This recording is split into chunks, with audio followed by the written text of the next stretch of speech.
Listen carefully, you stupid girl. I'm only going to ask you one more time. Why haven't you disposed of that infernal dragon? I've tried to scare him off, Your Highness. But he's just not afraid of anything. Not afraid? Not afraid? Why have I been training you all these years? Use some magic! Here's a spell book. Whip up a monster and eliminate him. Kill him? I don't care what you do, you useless brat, as long as you get rid of him. Okay, let's see what we got here. This ought to do it. You, come here.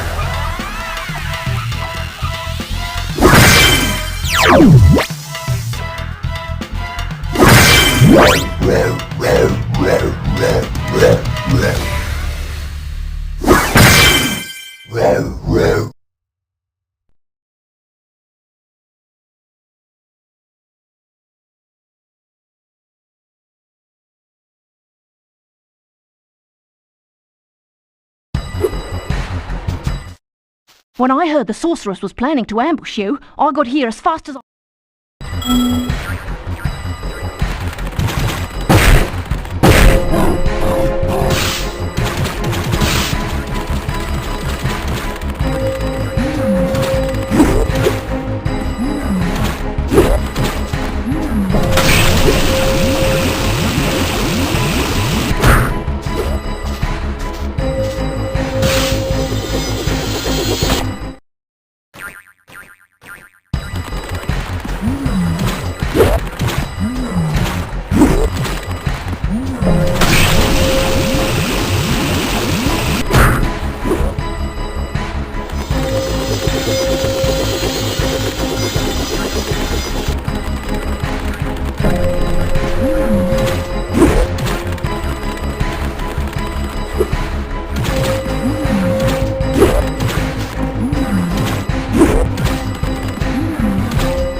Okay, Dragon. You've managed to survive longer than I expected. But you haven't the slightest idea what sort of dangers lie ahead of you. I suggest you grab your cat friend and whatever eggs found and hightail it back home while you still can. I'm telling you this for your own good, you know.